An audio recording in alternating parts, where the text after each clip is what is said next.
Hey everyone, welcome back to my channel. This is Coffee with Katie. I have my stoneware night court mug from Fable Grounds Coffee. In the last couple of years, I discovered stoneware mugs and I absolutely love them. They're usually a little bit more pricey than normal mugs, but they keep your drinks hotter longer. They're durable, they're beautiful, they're handmade. I love them so much and I wanted to get more. The first one I got was actually when I went to see the Liberty Bell in Philadelphia, and then I got a House Wrath one from Fable Grounds Coffee, and then they have this one which is beautiful because it has mountains and stars on it and is blue at the top, and they are not going to be making this anymore, so I went ahead and grabbed it when they did a restock for it, and I'm very happy I did because I love it! So today's video is going to be my June reading wrap-up. You know the drill, we're going to be talking about all of the books that I read in June. So for June, I did a reading a month of one genre that I've talked about on my channel previously, and June was fantasy romance, and so I tried to just read a bunch of fantasy romances all June. There were two that were not categorized as fantasy romance, and that is because I had like 2 days left of June and I didn't have enough time to finish one of the other bigger books, and so I read like 2 novellas really quickly because they came up on Libby for me to be able to listen to, and so I finished those really quickly, but they were not fantasy romance. But yeah, let's just get into all the books that I read in June so I can give you my thoughts on them. So the first book that I read in June was The Bridge Kingdom by Danielle L. Jensen. You'll have to just admire this beautiful copy, but also excuse that I don't have the dust jacket on it because I took the dust jackets off because I thought they were really pretty like this, but this is the first one in that series. So for Bridge Kingdom, and in my month of reading fantasy romance, this was one of the better ones. I did really like it. It is set in a fantasy world, but there's not really like magic or anything like that. It's strictly like political intrigue and betrayal and kind of like espionage spying type stuff. So the premise of this book, very simply, is that there is a daughter that is sent to marry the Bridge King, which is kind of what this is about. And the Bridge King kind of controls commerce because he controls like the seaports and all the travel. And it's impossible to take the Bridge Kingdom because they have these like traps and everything set up. So they need somebody to take it down from the inside, and that's what she's going to do. But then she starts to question, is this the right thing? Are these good people? Am I the villain? That type of a situation. So yes, lots of political intrigue and betrayal. I think this book was done really well, and it was also less romance focused than I initially thought it would be, which I preferred and really enjoyed. And I think if you're like just getting into fantasy, this would be a good place to start. Because like I said, there's not a lot of like magic systems or world building type things that are really complicated. It's just kind of set in a fantasy world and more political. I liked the story a lot and the little bit of world building that you do get, and I appreciated the little elements that really immerse you into the story and the tension that builds as you go. There was little details about describing the weather and how it was very tropical and like snakes, and if you listen to the audiobook, there's these rain sounds every time another chapter starts, and it talks about them being in like a raining season and stuff. And so I felt like the little details of describing the weather and the water and the views really just like brought you into the story, and I could really see it. I get why people like this book so much, and I will need to pick up book 2 soon. And from what I understand, book 1 and 2, there's a series of books, but book 1 and 2 kind of wrap up one storyline, and then book 3 that also came out starts another storyline. But I really liked this. Again, I think if you're a beginner and you're just getting into fantasy or fantasy romance, I think this would be a good place to start, and it was good. I feel like kind of the keywords are politics, betrayal, and the dangers of indoctrination. And I did give this 4 out of 5 stars. Oh my gosh, my dog looks so cute right now. The next book that I was able to read is Fortuna Sworn by KJ Sutton. This was a fun book, and I liked the unique elements of the magical creatures. In this book, you're following Fortuna Sworn, and she is what is called a nightmare. And basically, if she touches somebody, she can see their worst fears, and she can kind of use that to create, I guess, an illusion that you believe is real. So say I touch you and you're afraid of snakes, I can make you believe that there's snakes chasing you. And so it's kind of a really unique and dangerous power, and there hasn't been one in a long time. And she's trying to find her missing brother, and this Fae King comes to her and says that he knows where her brother is, and he will help her find him if she agrees to marry him. So she does, and she goes into this Fae world trying to find her brother. So when she gets there, there is the Unseelie and Seelie court, and she's kind of learning all about this. She's learning how the Fae keep secrets or keep things from you to kind of trick you or use information against you, and it's very much focusing on the trickery and the sinisterness of the Fae, which I do appreciate in a lot of Fae stories, because others, it's just like they're Fae and they're magical, but there's nothing really else tying them to that. But I do appreciate it when we get those trickster, mischievous and more dangerous elements to it. And I did particularly enjoy getting into Fortuna's abilities as a nightmare and how you get to see more of that as the story progresses. And I'm sure it's going to develop more in the series as well. So that was cool, and I really liked getting into her abilities. The fairy court stuff and the Seelie, unseelie court stuff always seems to get a little bit muddled in my mind, just because you read, especially when you're reading like fantasy romance, you read so many different stories about it that it's hard for me sometimes to keep it straight on which is which, and it just kind of all bleeds together. I'm not sure if that makes sense. So say I'm reading A Court of Thorns and Roses and Fortuna Sworn and The Mortal Instruments, which all have like fae and fairy courts. Some of that I'll get confused and I'll be like, wait, was this book or that book? Wait, is this a rule or was that a rule in another story?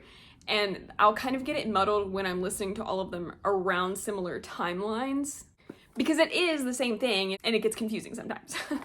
But that's not this book's fault in particular. That's just like a me thing, that when I read a lot of these, the details tend to get messy. And just from me reading more of those stories in the last couple of years. I did like how brutal this fairy world was. It was scary at times, and you get to see a lot more of the brutality side of the Fae. And some of these fairies were just straight up mean.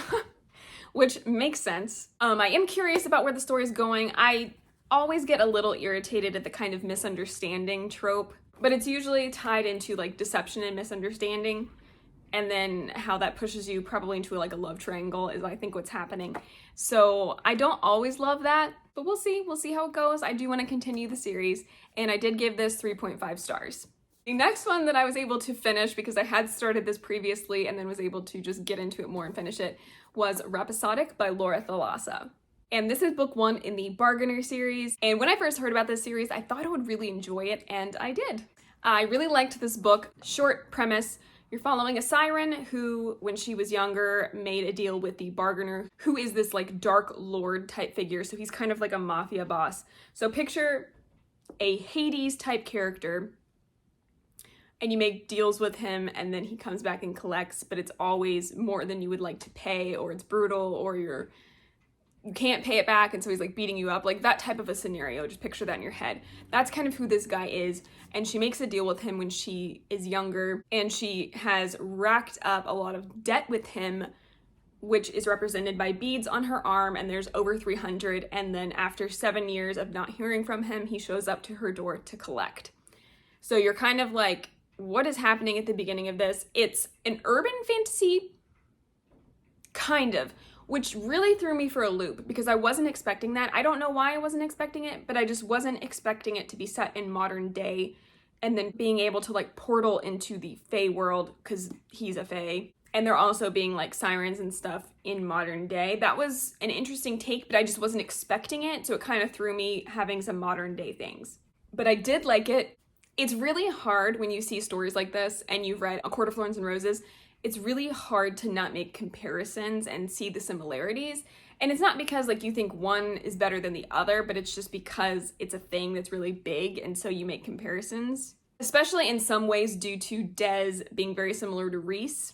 But it was good, and the Fae elements were very different. And like I said, it was kind of weird having the Fae realm and modern day, but it was okay. I also really appreciated the sinister mystery that's ongoing and like underlying the story the whole time, because it's kind of like a murder mystery type situation, and it's also really creepy, and I really liked that. I would say that's part of the reason I liked this so much, is because it's not just this like fantasy romance Fae thing. There's also this really creepy mystery going on that they're trying to solve, and I thought that was cool. And I liked that touch of this. And I liked that it was tied into the story because it made it more intriguing and made you want to keep reading to figure out what happens with them, with her death, and with this like case they're trying to solve and how it unfolds. So you're very intrigued and disturbed as you watch it unfold. I really liked that. I really liked getting into more of the mystery and how the mystery isn't necessarily solved in the first book. I liked that too. How you're still kind of trying to figure it out, and hopefully we'll get into that in the rest of the series. I did really like it, and I do want to continue. I will talk about a little bit of my complaint. So in this world, when you turn 16, it's basically considered like 18 in our world. Legally, you're considered an adult. And the author kind of used that in the story to make her an adult at 16.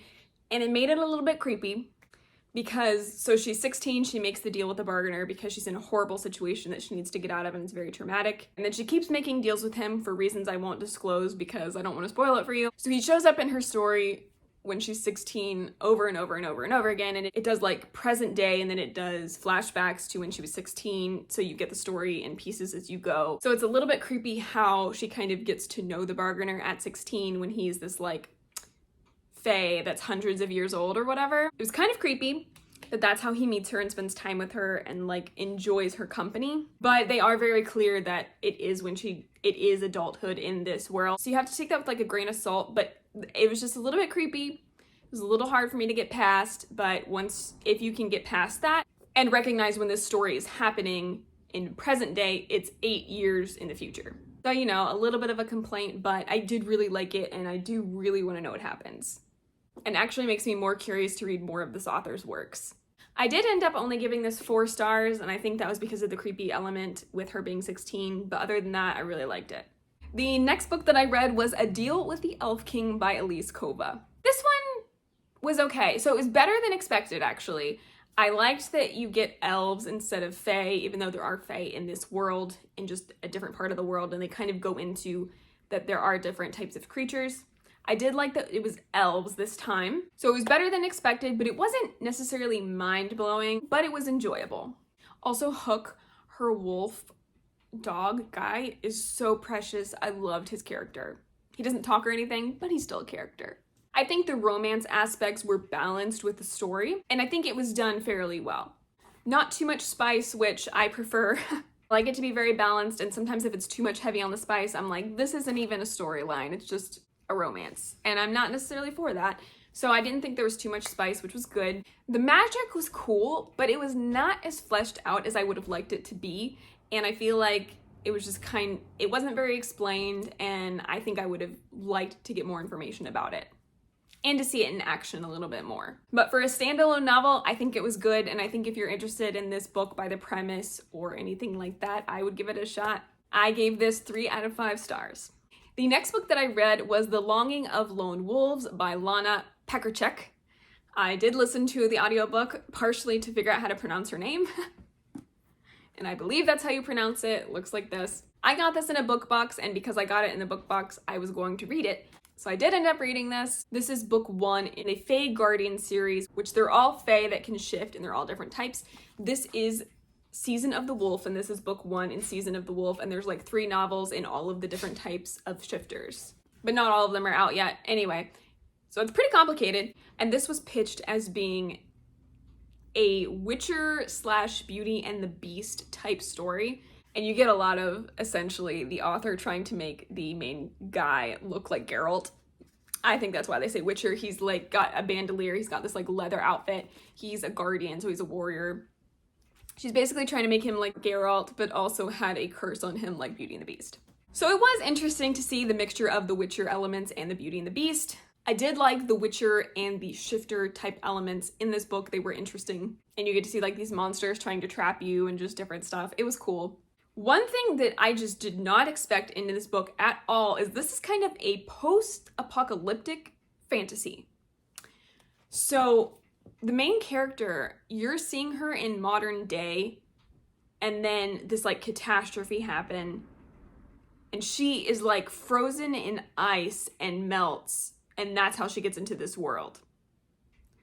So like the world has gone to crap, and it's like hundreds of years later, and she wakes up from being frozen in the ice, and that's kind of like a chosen one type thing into this world where the Fae have overtaken everything, and there are humans, but they're rare.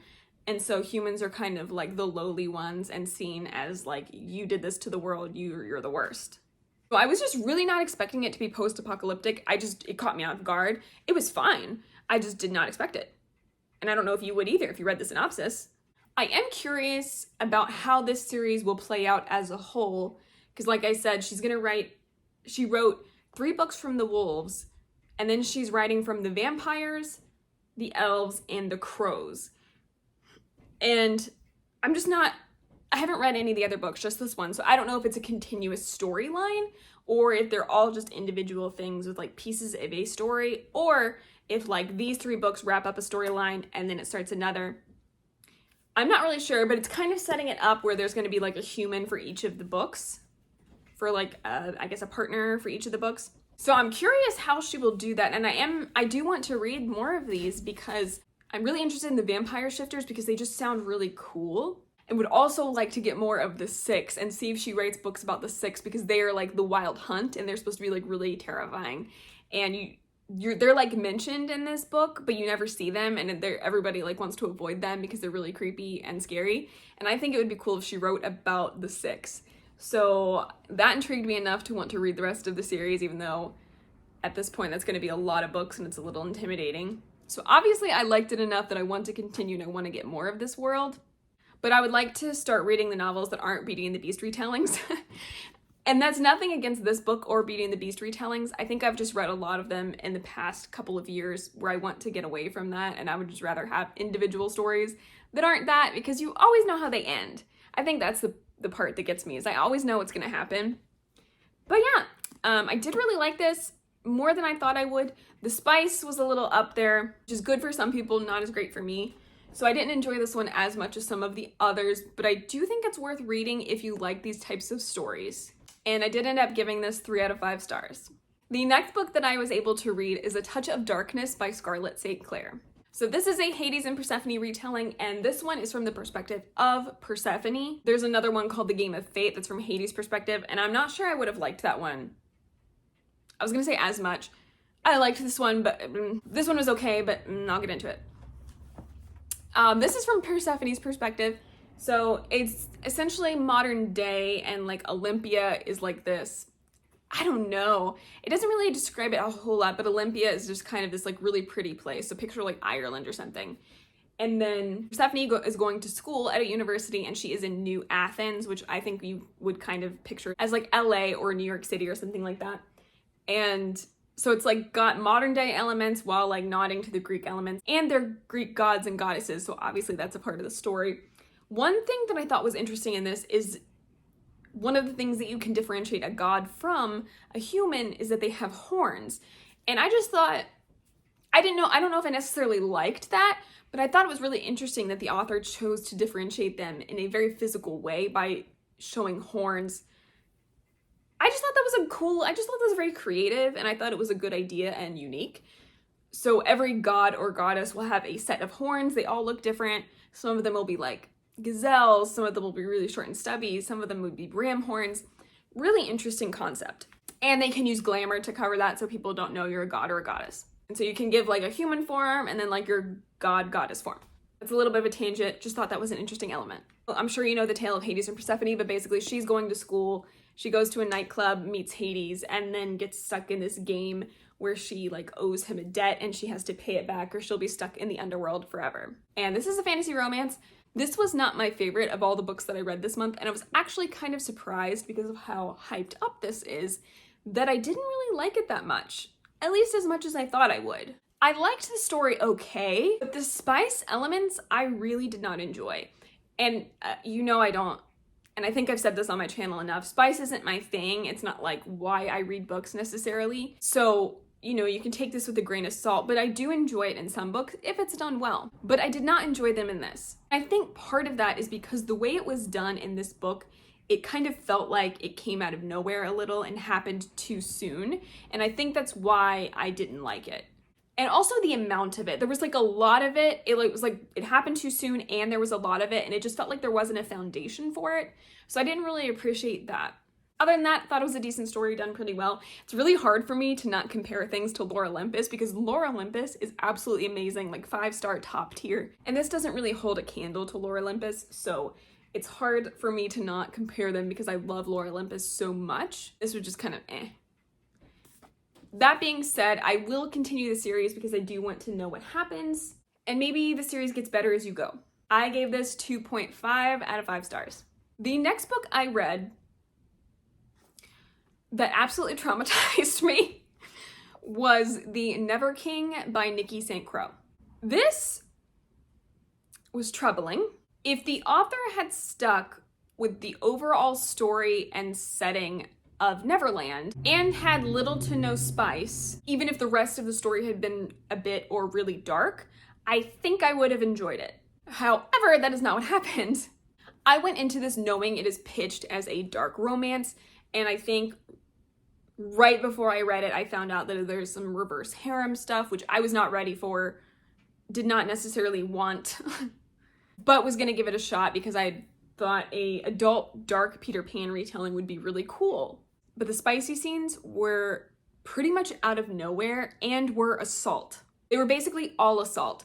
And that's what got me. So if you want to write a dark romance and you want it to be very steamy, and even if it's not my thing, you just want it to be that way, that's fine. But that's not what this is. This was straight up just like assault.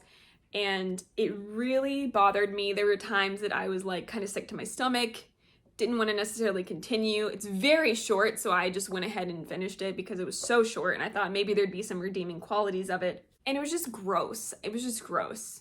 It was just not enjoyable and focused on that way too much, and then suddenly there's a storyline towards the end of the book.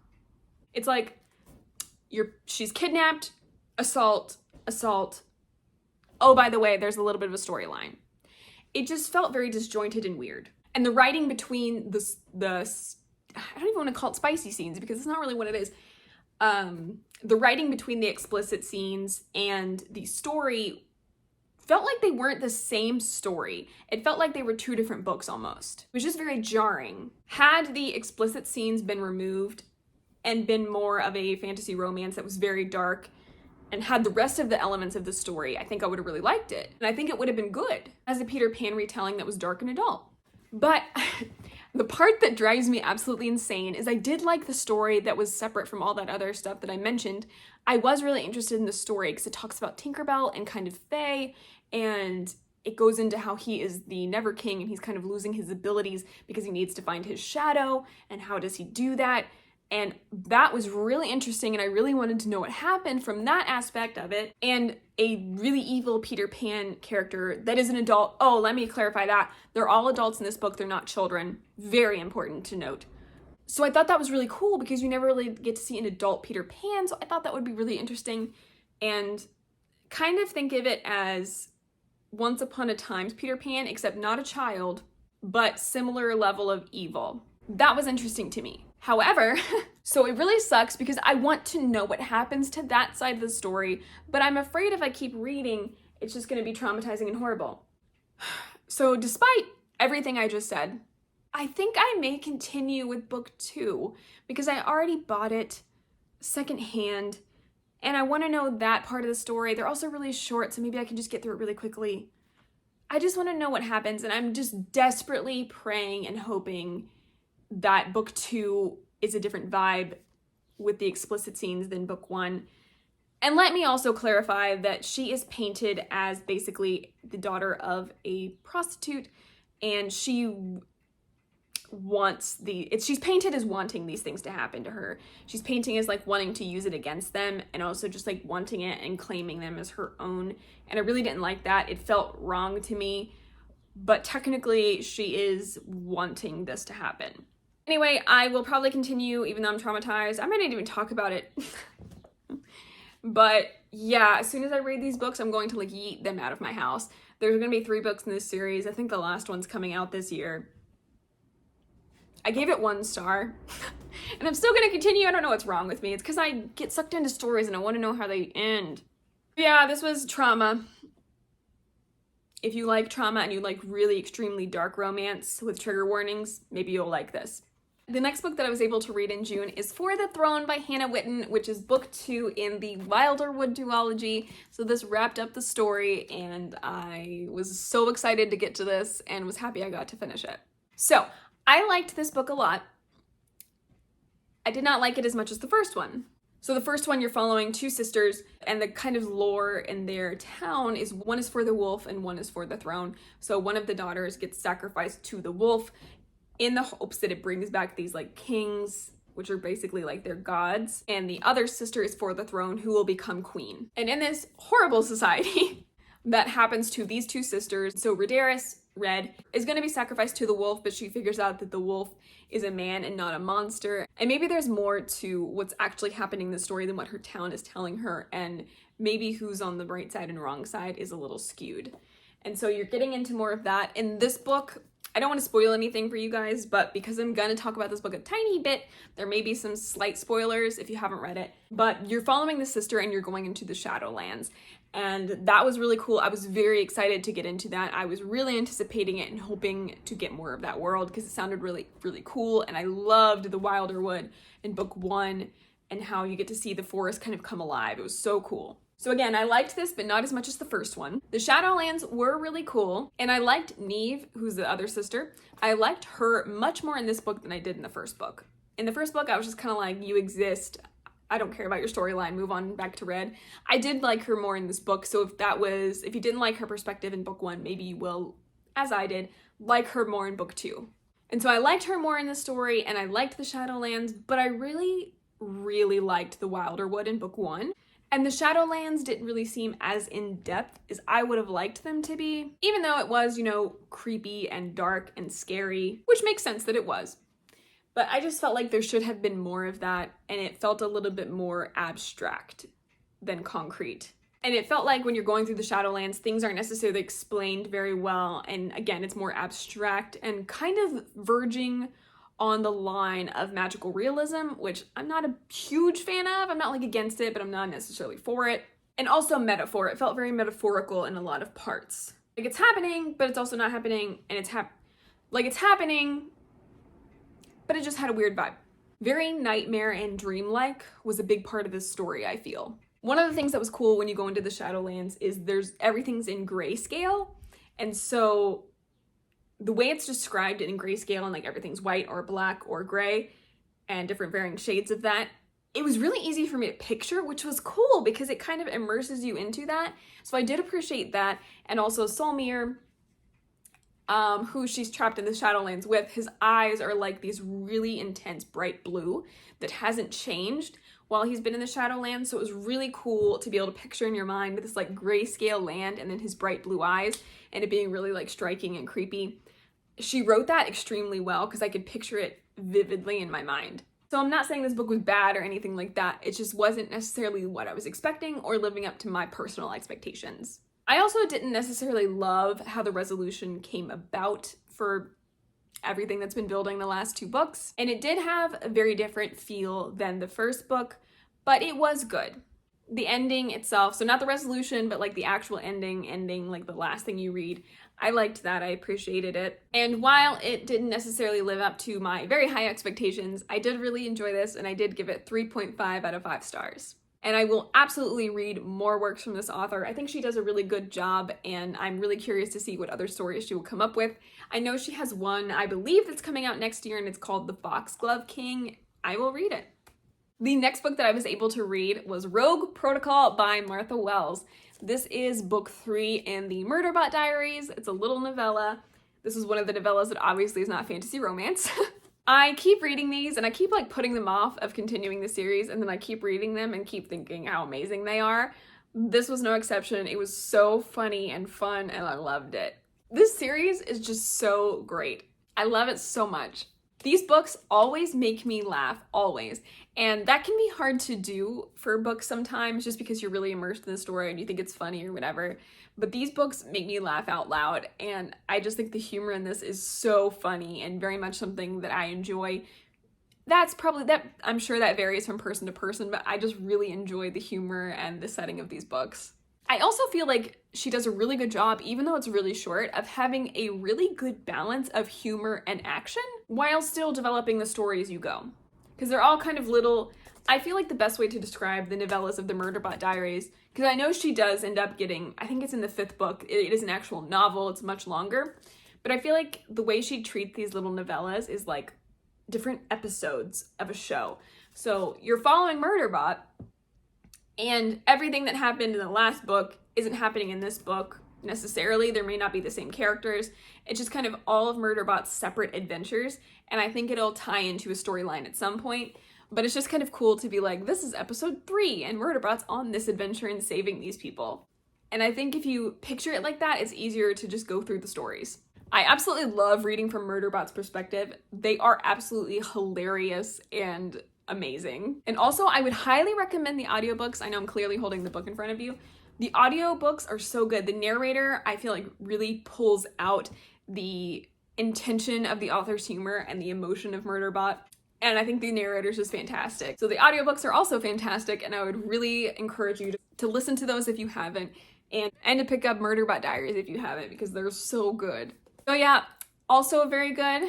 I think the first one's still my favorite, but they're all very great, and I will continue the series and hopefully get to book 4 soon. And I did give this 4.5 out of 5 stars. The next little novella I read was Across the Green Grass Fields by Shannon McGuire. This is book 6. Yeah, this is book 6 in the Wayward Children series. I'm almost caught up. This one you were following Reagan, who goes to a different world. It's like a centaurs, unicorns, that type of world. Horse-centered world. This book was fine. I would say it was fine, but it was nothing super special. But I liked it. There was nothing like wrong or bad about it or anything like that. I just feel like with these, you kind of pick and choose which ones you really like and which ones are okay. This one was okay. Better than some other ones. Better than the third for sure. So better than some other ones, but not my favorite. I did like getting a new world because I'm kind of tired of going back to the other worlds. So I did like getting a new world in this. That was fun. And the Kelpies were really cool. They weren't in much of the story because for a good portion of the story, they're not involved. But when they are involved, it was really interesting and cool, and I appreciated the addition to adding Kelpie lore into this. I liked the different aspects of dealing with society and their expectations of you, how that can mold you as a person in a positive or a negative way, and how sometimes you will change your personality to fit into certain situations that you feel is appropriate because of what you've been told. So I did like how the author kind of delved into those issues a little bit, and it was nice to see in this book. Yeah, like I said, it was fine. I gave it 3 out of 5 stars. So those are all the books that I was able to read in June. Overall, I would say it went really well, and I had a lot of books that I liked. I think at this point I wanted a break from fantasy romance. Like when I got about halfway through the month, I was like, oh man, what have I gotten myself into? And it's not because the books were bad. It was just because one after another, it was a little taxing.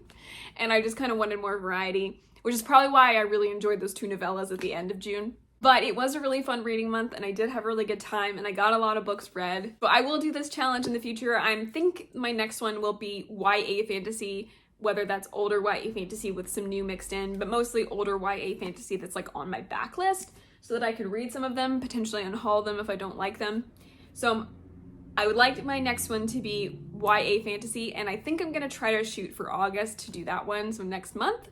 And hopefully we'll have a fun time with that. Please leave me a comment down below on a genre you think I should read a month of, or if you would like me to do that YA fantasy genre month in August.